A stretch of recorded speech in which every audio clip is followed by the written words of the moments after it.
Hi friends. ஐயா ராசா கொய்யால எங்கேயா இருந்த வாங்கின காசுக்கு மேலே கூறையா அப்படின்ட்டு லிவிங்ஸ்டன் படத்தில் ஒரு காமெடி வரும்ல, அடுத்த ஜனாதிபதினு வாழ்த்து வரல, அந்த மாதிரி திமுகவிலேயே பரம்பரை கொத்தடிமைகளாக இருக்கிறவங்களோடையும் இந்த திமுகவிட்ட இந்த ஒரு சீட்டு 2 சீட்டுக்காண்டி இந்த முரட்டு முட்டா கொடுக்குறவங்க இருக்காங்கல்ல, அவங்க தான் இப்போ பார்த்தீங்கன்னா அதிகமாக தளபதி விஜயவர்களை பற்றி எங்கே பார்த்தாலும் விமர்சனம் பண்ண வேண்டியது. ஸோ இப்போ நேற்று தான் 2 பேரை பற்றி பார்த்தோம். அதாவது நைட்டு 2 மணிக்கு கட்சி வர வச்சால பிஜேபியில் சரத்குமார் அவர்களையும், அதுக்கப்புறம் கூவத்தூர் நாயகன், அதாவது இப்போ திமுகவுக்கு முரட்டு முட்டா கொடுத்துருக்காரு கருணாஸ் அவர்களை பற்றி பார்த்துருந்தோம். இன்றைக்கி நம்ம யாரை பற்றி பேச போகிறோம்னா, 2 நாளைக்கு முன்னாடி இந்த நியூஸ் வந்துட்டு, ஸோ இதை பற்றி நம்ம அடுத்தவளை பேசலாம் அப்படின்னு வெயிட் பண்ணிட்டு இருந்தேன். ஏன்னா ரொம்ப நாட்களாகவே அதாவது திமுகவை பற்றி தளபதி விஜயவர்கள் ஏதாவது, ஏன்னா அரசியல் எதிரியாக திமுக சொல்லியிருக்காங்க, அவங்கள பற்றி அடித்த உடனே, அதாவது திமுகவிட்டிருந்து எதிர்ப்பு வர்றதுக்கு முன்னாடியே உடனடியாக முந்திக்கிட்டு வந்து கருத்தரிக்கிற யாருன்னு கேட்டிங்கன்னா விடுதலை சிறுத்தை கட்சி வந்து திருமாவளவர்கள், அடுத்தாப்புல பொதுச் செயலாளர் வன்னியரசு. ஸோ இவங்க 2 பேர் தான் ஒட்டராட்டியாக முரட்டு முட்டா அதுக்கு வந்து பார்த்தீங்கன்னா எதிர்வினையாக பதில் கருத்து சொல்லுவாங்க. ஸோ அதுக்கப்புறம் தான் திமுகவிட்டேருந்தே எதிர்வினைகள் வரும், ஓகேவா? ஸோ அதில் இன்றைக்கி எதுக்கு நான் இதை பற்றி பேசணும் அப்படின்னு நினச்சேன் கேட்டிங்கன்னா, விடுதலை சிறுத்தை கட்சியில் உள்ள பொதுச் செயலாளர் வன்னியரசு வந்து பார்த்தீங்கன்னா இந்த மீடியாக்களில் இந்த விவாத மேடைகள் நடக்கணும்ல, அங்கே போயிட்டு பார்த்தீங்கன்னா அந்த காரசாரமாக விவாதம் பண்ணும்போது, அதாவது அவங்க கட்சியை பற்றி பேசணும், இல்லை மற்ற கட்சியில் உள்ள விமர்சனத்தை வைக்கலாம், ஆனால் தேவையில்லாமல் தளபதி விஜய் அவர்களை நெகட்டிவாக ப்ரொமோட் பண்ணணும் அப்படிங்கிற ஒரே காரணத்துக்காக நான் தொடர்ந்து அவருடைய பேச்சுக்கள் எல்லா இடத்துலையும் பார்த்துட்டு தான் இருக்கேன். வன்மத்தை கூட்டிகிட்டே இருக்காரு. அதில் என்ன சொல்கிறாங்க கேட்டிங்கன்னா, அதாவது இப்போ வந்து தளபதி விஜய் அவர்களுக்கு ஒய் பிரிவு பாதுகாப்பு மத்திய உள்துறை அமைச்சர்லேருந்து கொடுக்கப்பட்டிருக்கு. ஸோ இதை வந்து பார்த்தீங்கன்னா அவர் என்ன சொல்கிறாருன்னா, அந்த விவாதத்தில் பேசும்போது, அதாவது தளபதி விஜய் தான் வாண்டடாக போயிட்டு எனக்கு இஸ்லாமிய மக்களால் அச்சுறுத்தல் இருக்குது, அதனால எனக்கு ஒய் பிரிவு பாதுகாப்பு வேணும்னு கேட்ட மாதிரியும், அதனால தான் அவங்க பாதுகாப்பு கொடுத்த மாதிரியும் அவர் பதிவு பண்ணுறாரு. இது எவ்வளோக்குள்ள ஒரு வன்மமான இது, ஏதோ பக்கத்துல இருந்து விளக்கு பிடிச்ச மாதிரியே சொல்றாரு. இதுக்கு ஏதாவது ஆதாரம் இருக்கா, அவரால் காட்ட முடியுமா? அது எப்படி ஒரு பொது ஊடகத்தில் இருந்துக்கிட்டு நீங்கள் வந்து இப்படி வந்து ஒரு அவதூற போகிற பக்கம் தெளிச்சு போகிறீங்க? ஏங்க, அந்த கட்சியிலேயே அதிகாரப்பூர்வ நிர்வாகிகள் எத்தனை பேர் இஸ்லாமிய சமூகத்தில் இருக்காங்க. இல்லை அவருக்கு ஏங்க இஸ்லாமிய மக்களால் பார்த்தீங்கன்னா அச்சுறுத்தல் இருக்க போகுது? இல்லை எனக்கு புரியலை. அவருக்கு என்னைக்கு இஸ்லாமிய மக்களுக்கு எதிராக எந்த ஒரு கருத்தை தெரிவு பண்ணியிருக்காரு, எதுக்கு எதிராக நின்றுருக்காரு? இப்போ வரைக்கும் அவங்களோட இந்த சிஐக்கு இருக்குல்ல, அதுக்கு கூட அவர் ஆதரவு தெரிவித்து தான் பேசிட்டு இருக்காரு. நீங்கள் சொல்கிற மாதிரி அது ஆக்சுவலாக கிடையாது. நீங்கள் சொல்கிற மாதிரி அவர் ஏதாவது பண்ணியிருக்க வாய்ப்பு இருந்தால் கூட எதுவுமே அவர் பண்ணலையே. அப்புறம் எதுக்கு அவருக்கு இஸ்லாமிய மக்களால் அச்சுறுத்தல் இருக்க போது அவரே அவங்களால எனக்கு பாதுகாப்புன்னு கேட்க போகிறாரு? இது முழுக்க முழுக்க மத்திய உள்துறை அமைச்சர் வந்து பார்த்தீங்கன்னா எந்த ஒரு கட்சி வேறுபாடு இருந்துச்சு, அவங்க வந்து பார்த்தீங்கன்னா, அதாவது இங்கே தமிழ்நாட்டில் இந்தியா எல்லா இடங்கள்லையுமே இருக்கக்கூடிய இந்த செலிபிரிட்டிஸ் இருப்பாங்கல்ல, அதாவது முக்கியமானவங்க, அவங்களுக்கு பார்த்தீங்கன்னா ஏகப்பட்ட ஃபாலோவர்ஸ் வச்சுக்க, அந்த முக்கியமான ஒருத்தங்களுக்கு வந்து பார்த்தீங்கன்னா ஏதாவது அச்சுறுத்தல் இருக்குது அவங்க உயிருக்கு அப்படின்னு ஏதாவது அவங்களுக்கு தெரிய வந்துச்சு அப்படின்னா, அவங்க வந்து ஒரு அதுக்கு தான் அந்த அமைப்பை வச்சுருக்காங்க, அந்த பாதுகாப்பு இது. ஸோ அவங்கள கண்காணித்து அவங்களுக்கு வந்து பார்த்தீங்கன்னா ஒரு பாதுகாப்பு அவங்களாவே கொடுப்பாங்க. சில பேர் கேட்டு வாங்கிடுவாங்க, இவங்க சில பேருக்கு வந்து அவங்களாவே கொடுப்பாங்க மத்திய உள்துறை அமைச்சர்லேருந்து. அதுலேருந்து தான் தளபதி விஜயவர்களுக்கு ஒரு அவங்களுக்காக தெரிஞ்சிருக்கு, சரி இவர் வந்து சினிமாவில் உச்சபட்ச நடிகராக இருக்கார், இப்போ அரசியலில் வராரு, ஆளுங்கட்சியாக இருக்க 2 எதிர்த்து வராரு. ஸோ அது மட்டும் இல்லாமல் ஏகப்பட்ட அவங்க ஏதோ ஒரு இது கணிச்சிருக்காங்க. அதனால் ஏன்னு கேட்டிங்கன்னா, சும்மாலாம் கொடுத்துட மாட்டாங்க. அதாவது சும்மா போகிற வரவங்களுக்கு சல்லி பயிலாம் கொடுக்க மாட்டாங்க. நம்மளை புரிஞ்சுக்கணும். அதாவது யாருக்கு வந்து பார்த்தீங்கன்னா ஏதாவது ஒரு அச்சுறுத்தல் ஒரு பாதிப்பு ஏற்பட்டால் இந்த மக்களை கண்ட்ரோல் பண்ண முடியாத கட்டி கிடக்காத நிலைமை வந்துடும். அதாவது சட்டம் ஒழுங்கு சீர்கெட்டு போயிடும், ஒரு கண்ட்ரோல் மீறி போயிடுவாங்க. அப்படிங்கிற தலைமையில் அப்படிங்கிற உச்சத்தில் யார் இருக்காங்களோ அந்த மாதிரி செலிபிரிட்டிகள் முக்கியமானவங்களுக்கு தான் இந்த பாதுகாப்பு கொடுப்பாங்க. அவங்களாம் வாண்டடாக வந்து சாதாரண மக்களுக்கு அவங்க வந்து அவ்வளோ கொடுக்க மாட்டாங்க. சாதாரண மக்கள் அவங்களா ஏதாவது அச்சுறுத்தல் இருக்குது அப்படின்னா அவங்களே வந்து பார்த்தீங்கன்னா வாண்டடாக எழுதி கொடுத்து எனக்கு இப்படி ஒரு அச்சுறுத்தல் இருக்குது, எனக்கு வந்து உயிருக்கு பாதுகாப்புன்னு சொல்லி எழுதி கொடுத்து அவங்க வந்து வாங்கிடலாம். சில கொஞ்சம் பணக்காரங்களும் இருக்கவங்க. மற்றபடி அரசாங்கமே முன் வந்து கொடுக்கணும். அவங்க வந்து பார்த்தீங்கன்னா இந்த சமூகத்தில் ஒரு உச்சநிலையில் ஒரு மிகப்பெரிய ஒரு செலிபிரிட்டியாக இருக்கணும். புரியுதா? இப்போ தளபதி விஜய் வெளியே வந்தாருன்னா எவ்வளோ பெரிய கட்டுக்கடந்த ஒரு கூட்டம் கொடுத்து உங்களுக்கே தெரியும். ஸோ இதை வந்து பார்த்தீங்கன்னா மத்திய உள்துறை அமைச்சர் வந்து பார்த்தீங்கன்னா கட்சி வேறுபடி இதெல்லாம் அவங்க பார்க்கல. உண்மையிலேயே அவங்க வந்து பார்த்தீங்கன்னா அவங்களுக்கு ஏதோ ஒரு நியூஸ் வரப்போ தான் அதன் அடிப்படையில் தளபதி விஜய் அவர்களுக்கு இந்த ஒய் பிரிவு பாதுகாப்பு கொடுத்துருக்காங்க. உங்களுக்கு புரிஞ்சுக்கணும். என்னை பொறுத்த வரைக்கும் வன்னியரசு அவருக்கு தேவையில்லாமல் இதில் வந்து பார்த்தீங்கன்னா ஒரு கருத்தை பதிவு பண்ணி ஒரு நெகட்டிவ் இமேஜ் ஏதோ தளபதி விஜய் அவர் பார்த்தீங்கன்னா இஸ்லாமிய மக்கள் ஏதோ தளபதி விஜய் அவருக்கு மேலே அதிருப்தியில் இருக்கிற மாதிரியும், அதனால் பயத்துக்காரமே இவராக கேண்டிடேட் மாதிரி 2 விஷயத்தை பார்க்கணும். தளபதி விஜய் அவர் எங்கேயும் போயிட்டு அவராக வாண்டடாக போயிட்டு எனக்கு பாதுகாப்பு கேட்கல. இன்னொரு விஷயம், இஸ்லாமிய பெருமக்களுக்கு எதிராக தளபதி விஜய் கிடையாது. தளபதி விஜய் திரும்ப சொல்லிட்டு இருக்கேன், அவருக்கு எந்த ஒரு குறிப்பிட்ட மதத்தினருக்கு சார்பாகவோ எந்த ஒரு குறிப்பிட்ட ஜாதியின் சார்பாகவோ என்றைக்குமே எந்த ஒரு கருத்தையும் தெரிவிச்சு கிடையாது. அந்த குறிப்பிட்ட மக்களுக்காகவே இவர் வந்து பார்த்தீங்கன்னா கட்சி அறிவிச்சிட்டு வரல. ஏன்னா இவர் வந்து உச்சபட்ச நடிகர். எல்லா தரப்பட்ட ஜாதி சமயம் மதம் கடந்த மக்களால் தான் இவர் கொண்டாடப்பட்டிருக்காரு. ஸோ எல்லா மக்களுக்கும் இவர் ஒன்று தான். ஸோ இவங்க வந்து அப்படியே ஒரு நெகட்டிவாக ஒரு அஜெண்டா அதாவது பார்த்தீங்கன்னா இவங்க என்ன சொல்ல வராங்கன்னா, இவங்க வந்து பார்த்தீங்கன்னா பிஜேபி அரசாங்கம் வந்து பார்த்தீங்கன்னா அவங்க தானே இப்போ பாதுகாப்பு தளபதி விஜய் கொடுத்துருக்காங்க மத்தியத்தில் தானே. ஏன்னா இங்கே வந்து மாநில கட்சி கொடுக்கல, மாநில கட்சி எப்படி கொடுப்பாங்க? அவங்களுக்கு நாசமாக போனால் எப்படியோ ஏதோ ஆளாக கூட அவங்களுக்கு சந்தோஷம் தானே. ஏன்னா அவங்க இவர் வர்றது தானே அவங்களுக்கு எரிச்சலாக இருக்குது. ஐயோ நாம் வந்து பார்த்தீங்கன்னா ஒரு கட்டுக்கு அப்படியே ஒரு கதையை கொண்டு போய் அடுத்தாப்புல நம்மளுடைய அப்படி பரம்பரையாக நம்ம வாரிசில் உண்டாக்கிடணும், அரசியலை கொண்டு வரணும், நிரந்தர முதல்வராக நம்ம குடும்பத்தில் அப்படி ஆட்சி அமைக்க வச்சிடணும். ஏன்னா இப்போ வேற பார்த்தீங்கன்னா அதிமுக உள்ளே சண்டை போட்டு கிடக்கு. ஓகே, அவங்க தேரவே மாட்டாங்க, அவங்க ஒன்று சேராது. எடப்பாடி இருக்க வரைக்கும் ஒன்று சேர மாட்டாங்க, சண்டை போட்டு கிடப்பாங்க. இங்கே மற்றபடி பெருசாக யார் வரப்போறா? இந்த விடுதலை சிறுத்தைகள் நம்மகிட்ட எப்படிலாம் 2 சீட்டுக்கு நம்மகிட்ட கன்ஃபார்மு, அவங்க அந்த இதில் இருக்காங்க மற்ற கட்சிலாம். ஸோ அப்போனா அடுத்தாப்புல ஒரு முதல்வராக வாய்ப்பு யாருக்கு இருக்குது, மக்கள் செல்வாக்கு யாருக்கு இருக்குன்னா அப்போ விஜய்களுக்கு இருக்குது. ஸோ அவருக்கு ஏதாவது ஒன்று ஆனால் அவங்க சந்தோஷமாக படுவாங்க.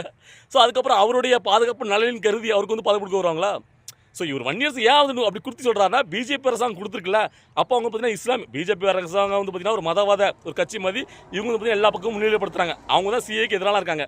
ஸோ அப்படிங்கும்போது அவங்க கொடுத்துருக்கனால இஸ்லாமிய மக்களுக்கு இருந்து ஆபத்துக்குனால தான் விஜய் அவர்கள் கேட்டு வாங்கியிருக்க மாதிரி அவருடைய ஒரு நெகட்டிவ் ஒரு செட் பண்ணி அப்படி கிளறி விடுறது தான் இது வந்து பார்த்தீங்கன்னா அப்படியே ட்ரிகர் பண்ணி விடுறது.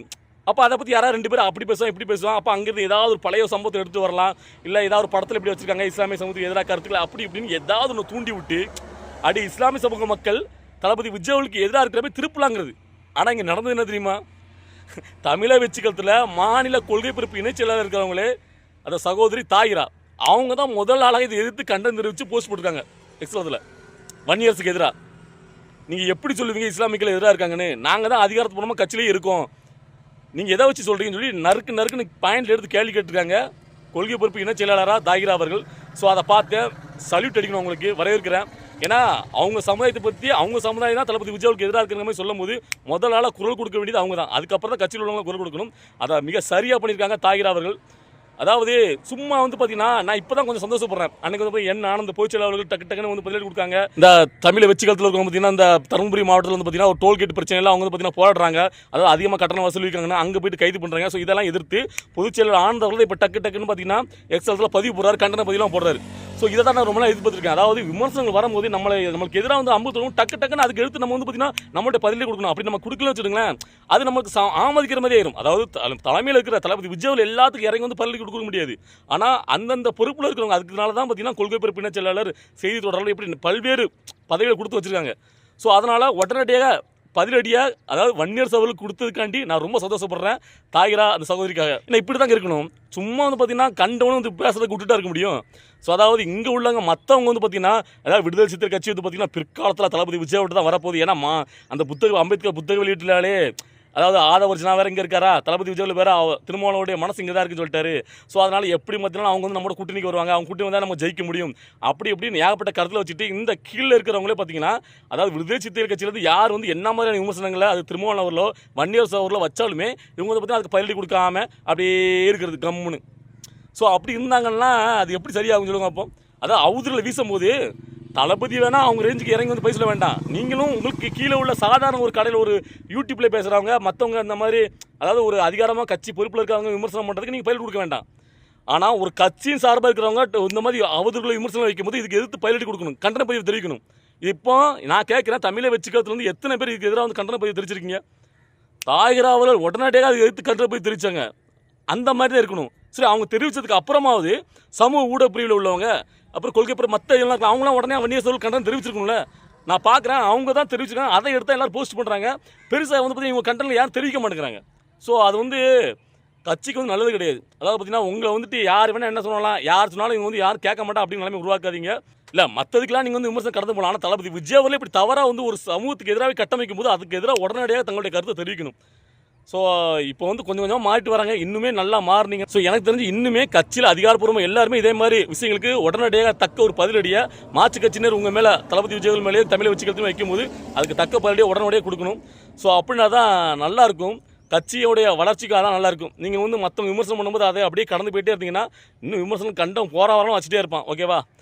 ஸோ இந்த விஷயத்தில் ஐ எம் ஹாப்பி தான். தாகிரா அவர்கள் அவங்களவே தக்க பதிலடி கொடுத்தாங்க, அதுதான் கரெக்டும் கூட. ஏன்னா இஸ்லாமிய சமூகத்தின மக்கள் தளபதி விஜய்க்கு எதிராக இருக்கிற மாதிரி ஒரு பொய்யான ஒரு கட்டமைப்பு முயற்சி பண்ணும்போது அதை எதிர்த்து இஸ்லாமிய ஒரு சமூகத்தை சேர்ந்த ஒரு பெண்ணாக அவங்க உடனடியாக அந்த கருத்தை வந்து பதிவு பண்ணது வரவேற்கிறேன். ஸோ இந்த 1 years ஏன் இந்த பொழப்புன்னு தெரியல. அதாவது அவங்க கட்சியே இவ்வளோக்குள்ள சிரிப்பு தான் வருது. அதாவது ஆளுங்கட்சியாக இருக்கிறது அவங்க கூட்டணி இருக்கிற கட்சி தான் ஆளுங்கட்சி, அந்த கட்சி தான் பார்த்தீங்கன்னா ஆட்சியில் இருக்காங்க. அவங்ககிட்ட இவங்க முரட்டு முட்டா கொடுத்துட்டு 2 சீட்டுக்கு அப்படியே பயங்கர முட்டு கொடுத்துருக்காங்க. ஆனால் இவங்க கட்சி கொடியேற்றுறதுக்கு அவங்க ஆளுங்கட்சி விட மாட்டாங்க, அவங்க மேலே கேஸ் போடுறாங்க. அதை எதிர்த்து கேட்க முடியல, அதை எதிர்த்து வாய் பேச முடியல. சம்மந்தமே இல்லாமல் தமிழை வச்சுக்கிறது தலைவர் மேலே அவரை பற்றி விமர்சனம் பண்ணுறதுக்கு இல்லை உங்களுக்கு தான் அடங்கமறு அத்திமீறும் டைலாக் பேசுகிறீங்களே, எதுக்கு இந்த மானங்கட்டத்தனமாக அவங்கக்கிட்ட முட்டு கொடுத்துட்ருக்கீங்க இன்னும் நான் கேட்குறேன். அதான் உங்களை வந்து பார்த்தீங்கன்னா பெரிய இதாக வந்து பார்த்தீங்கன்னா உங்களுக்கு கட்சி கொடியை ஏற்ற விட மாட்டாங்க. நீங்கள் அப்போ வீறு கொண்டு திமுக நீங்கள் விமர்சனம் பண்ணிருக்கல, எதுக்கு எங்களை கட்சி கொடியை ஏற்ற விடணும்னு.